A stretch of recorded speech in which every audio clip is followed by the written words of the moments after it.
Next numerical है velocity of waves in string may depend on length L, tension T and mass per unit length M. Derive the formula dimensionally. किसी string में किसी thread में अगर waves चलती हैं तो उन वेव्स को ट्रांसवर्स वेव्स कहा जाता है।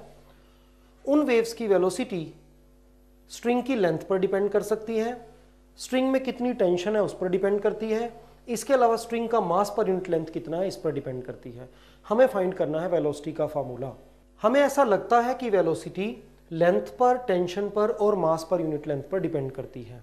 एक नई टर्म आई है मास पर यूनिट लेंथ। पहले तो हम देखें इसकी डायमेंशन क्या है, फिर इसको डिराइव करेंगे। मास पर unit length, it means mass upon length. Mass is m and length is l, so dimension of m is ml-1। अब हमें कहा गया है velocity depends on number 1 length L, number 2 tension T and number 3 mass per unit length M। हम लिख सकते हैं velocity V depends on L raised to power A, T power B and M power C। हमें ये नहीं पता कि इनमें से किसकी कितनी कितनी पावर आएगी, पावर पॉजिटिव आएगी, नेगेटिव आएगी, ये टर्म्स न्यूमिनेटर में रहेंगी, डिनोमिनेटर में जाएंगी। इन सब कॉम्प्लेक्सिटीज को हमारे लिए डायमेंशंस डील करेंगी। आइए देखें कैसे डील करेंगी।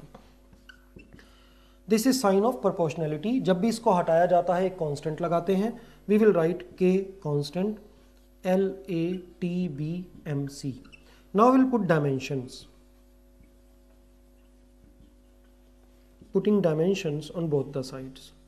वेलोसिटी की डायमेंशन होती है LT-1। के कांस्टेंट को छोड़ दीजिए। L is length of the string, it's dimension is L, इसकी पावर है A। T is tension, tension is nothing but the force, force की डायमेंशन होती है MLT-2, it's power B। And M is mass पर unit length, हमने अभी भी देखा इसकी डायमेंशन है ml-1, इसकी पावर C। जब इस तरह के क्वेश्चन को करेंगे, जब इक्वेशन को डिराइव करेंगे, तो यहाँ लेफ्ट हैंड साइड पर कंप्लीट डायमेंशनल फार्मूला लिखना है। पिछली क्लास में मैंने आपको बताया था, वो कोई डिफिकल्ट बात नहीं है। मेन डायमेंशन अगर आपको पता है तो उसके साथ जो चीज एब्सेंट है उसकी पावर 0 कर दो, m की पावर 0 हो गई। और जिसके ऊपर पावर कुछ नहीं लिखी हुई, मीन्स जो एक बार है उसके ऊपर केवल 1 लिख दो। Again we can write m0 L1 T-1 is equal to L की यहाँ पर पावर है A, यहाँ पर पावर है B और यहाँ पर पावर है -C। So we can write L raise to power A plus B minus C। उसके बाद M की पावर है यहाँ पर B, यहाँ पर है C, B plus C। T इसकी पावर है यहाँ पर -2B और यहाँ कुछ नहीं है। अब अगर हम इनको कंपेयर करें, कंपेयरिंग बोथ साइड्स, सबसे पहले m को कंपेयर करते हैं। m की यहाँ पावर है b प्लस सी और यहाँ पर पावर है 0। We can write b plus C is equal to 0। l की पावर है a plus B minus C, a plus B minus C, और इस तरफ l की पावर है 1। t की पावर है -2b और इस तरफ t की पावर है -1। we get b is equal to half. This is equation 1, this is equation 2 and this is equation 3। Third equation से b की वैल्यू आ गई। b की वैल्यू को 1 में पुट करते हैं, हमें c की वैल्यू मिल जाएगी। b इज हाफ, हाफ को यहाँ पुट किया, half plus c is equal to 0, it implies c is equal to -half. b और c दोनों की वैल्यूज को इक्वेशन नंबर 2 में पुट करते हैं। a plus b, what is b? Half, minus c, what is c? -Half, is equal to 1। Half and plus half ये 1 हो गया, 1 से 1 कैंसिल हो गया और रिजल्ट आया a इज इक्वल टू 0।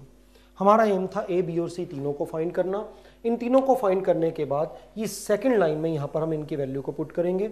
हमें मिलेगा v is equal to k l raise to power a which is 0, t raise to power b and what is b? Half, m its power is c and what is c?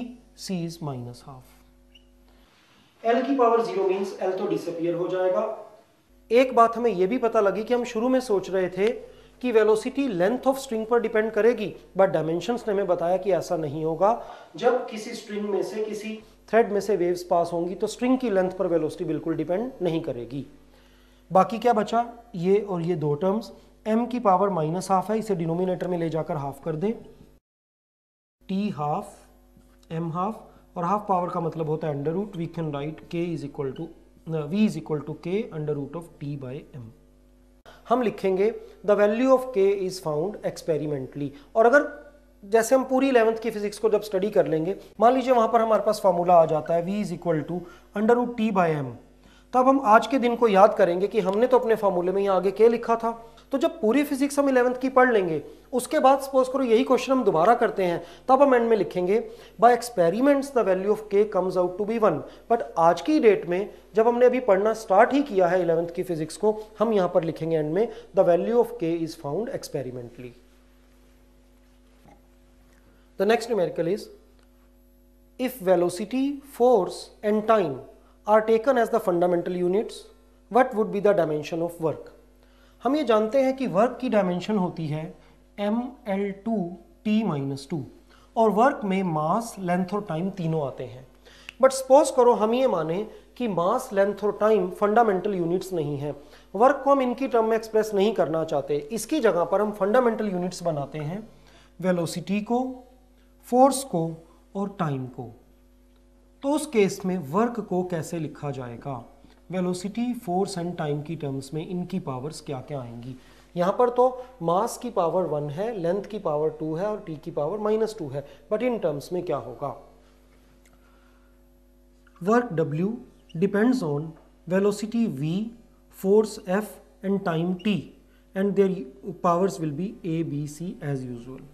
Work is equal to some constant K, VA, FB/TC।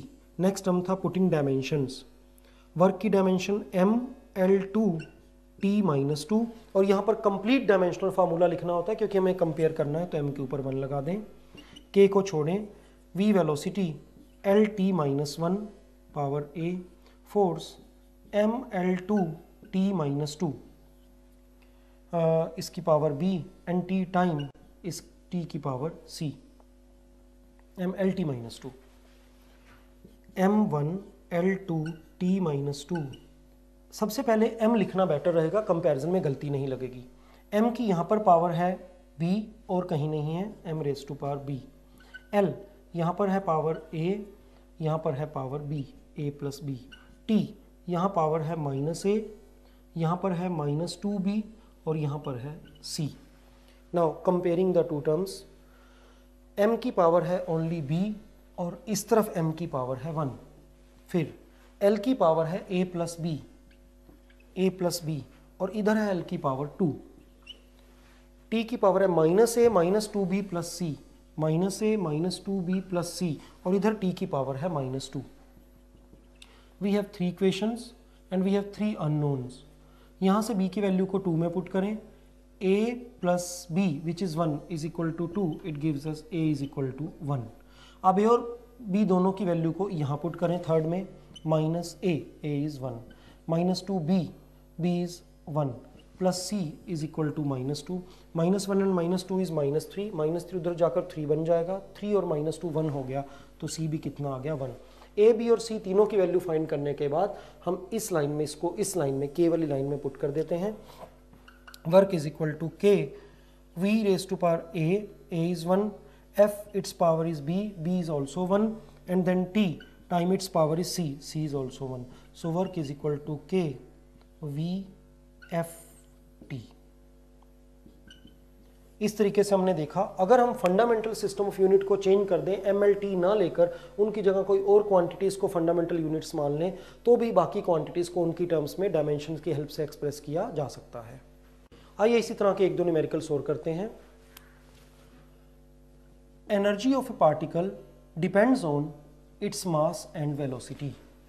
आप सब जानते होंगे मैं क्या करने जा रहा हूं। आप कहेंगे we know that E is equal to half mv², but ये फार्मूला डायमेंशन की हेल्प से कैसे डिराइव किया जा सकता है? पेपर में हमें दिया गया एक पार्टिकल की एनर्जी उसके मास और उसकी वेलोसिटी पर डिपेंड करती है, बताइए एग्जैक्ट फार्मूला क्या है? जैसा हमने अभी किया था, energy depends on mass and velocity, उनकी पावर्स हमें नहीं मालूम, तो let their powers be A and B. So energy is equal to some constant के m raise to power a v की power b। Putting the dimensions, energy की dimension होती है m L2 t minus 2 k m की power a, यहाँ m mass है, only m, v velocity है, LT minus 1 इसकी पावर b, और थोड़ा सा ध्यान रखना है कि यहाँ पर इसकी पूरी पावर लिखनी है। Then m1 L2 t minus 2 is equal to k, m की पावर कितनी है, ओनली a, l की पावर b, t की पावर माइनस b। इतना करने के बाद दोनों साइड्स को कंपेयर करना है, comparing the two sides. m की पावर है a, यहाँ m की पावर है 1, सो a इज 1, l की पावर है b, l की पावर है 2, b इज 2, t की पावर है माइनस b, t की पावर है माइनस 2, यहाँ से भी b की वैल्यू कितनी मिली, 2। दो अननोन थे a और b, दोनों की वैल्यू को हमने फाइंड कर लिया। इतना करने के बाद हम सेकंड लाइन में पुट करते हैं, we get energy is equal to k m इसकी पावर a, और a हमारा आया है 1, देन वेलोसिटी पावर b, और b की वैल्यू आई है 2। We get energy is equal to k mv square. हम लिख सकते हैं the value of k is found experimentally, but अगर आप जानते हैं तो आप लिखेंगे value of k by experiments is half, so E is equal to half mv square. एक न्यूमेरिकल मैं आपको घर के लिए देता हूं। एक सिंपल पेंडुलम का टाइम पीरियड डिपेंड करता है उसकी लेंथ पर और एक्सीलरेशन ड्यू टू ग्रेविटी पर। इसके लिए आपको फॉर्मूला डिराइव करना है और आपका आंसर आना चाहिए t is equal to 2 pi under root of l by g. That is आप l की पावर a रखेंगे, g की पावर b रखेंगे, और जैसा मैंने आपको समझाया वैसे पूरा कैलकुलेट करेंगे तो आपको a की वैल्यू हाफ मिलेगी, b की वैल्यू माइनस हाफ मिलेगी, और कर कर अल्टीमेटली ये फॉर्मूला आप डिराइव कर पाएंगे। इस तरीके से हमने देखा कि डायमेंशंस के 3 यूजेस होते हैं। एक यूज तो है इक्वेशन की एक्यूरेसी को चेक करना, दूसरा यूज होता है किसी इक्वेशन को डिराइव करना, और तीसरा यूज होता है एक सिस्टम से दूसरे सिस्टम ऑफ यूनिट में कन्वर्ट करना। मैंने इन पर बेस्ड आपको कुछ न्यूमेरिकल्स कराए, बट आपको ये ध्यान रखना है कि हम में से ज़्यादातर लोगों का एम कम्पिटिटिव एग्जाम्स को क्लियर करना है, जैसे कि IIT, AIEEE, IP वगैरह को। तो केवल 8-10 न्यूमेरिकल एक चैप्टर के साथ कर हमारा काम नहीं चलेगा, हमें न्यूमेरिकल्स का नंबर हंड्रेड्स में करना है। तो जिस तरह के मैंने न्यूमेरिकल्स करवाए हैं इन पर बेस्ड और बहुत सारे न्यूमेरिकल आपको खुद भी करने पड़ेंगे। आइए एक न्यूमेरिकल इसी तरह का और करते हैं। Time period of a simple pendulum depends on number 1 its length, number 2 acceleration due to gravity. एक सिंपल पेंडुलम का टाइम पीरियड उसकी लेंथ पर, उसके थ्रेड की लेंथ पर डिपेंड करता है और एक्सीलरेशन ड्यू टू ग्रेविटी पर डिपेंड करता है। और हमें पेपर में क्वेश्चन आया कि इसका रिलेशनशिप फाइंड कीजिए। As usual we will write t is dependent on l raised to power a and g its power is b. t is equal to k l a g b. Putting dimensions, t for time only t, but हमें m और l को भी लिखना है तो हम पूरा लिखेंगे m0 l0 t1। के कांस्टेंट को लिख भी दें तो कंपेयर नहीं करना, या ना ही लिखिए। l is length, its dimension is only l, इसकी पावर है a। g is acceleration due to gravity, किसी भी वजह से हो एक्सीलरेशन तो एक्सीलरेशन ही है, इसकी डायमेंशन नॉर्मल एक्सीलरेशन जैसी होगी lt minus 2, its power is b। We can write m0 l0 t1, l की पावर यहाँ पर a है और यहाँ पर b है, टोटल पावर हो गई a प्लस b, t की पावर है माइनस 2b। इसके बाद हम दोनों साइड्स को कंपेयर करते हैं। मैं यहाँ पर शॉर्ट टर्म्स लिख देता हूँ, आपको एग्जाम में ऐसा नहीं करना है, आपको पूरा लिखना है comparing similar terms on both the sides. l की पावर है यहाँ पर a प्लस बी और यहाँ पर है 0, a plus b is equal to 0, t की पावर है माइनस 2b, t की पावर है 1, minus 2b is equal to 1। यहाँ से हमें b की वैल्यू मिलेगी minus half, we get b is equal to minus half, और a plus b is equal to 0 में उसे पुट करेंगे, a plus b is equal to 0, we get a is equal to half. a और b दोनों की values आ गई। अब इन values को हम इस लाइन में k वाली लाइन में पुट करेंगे।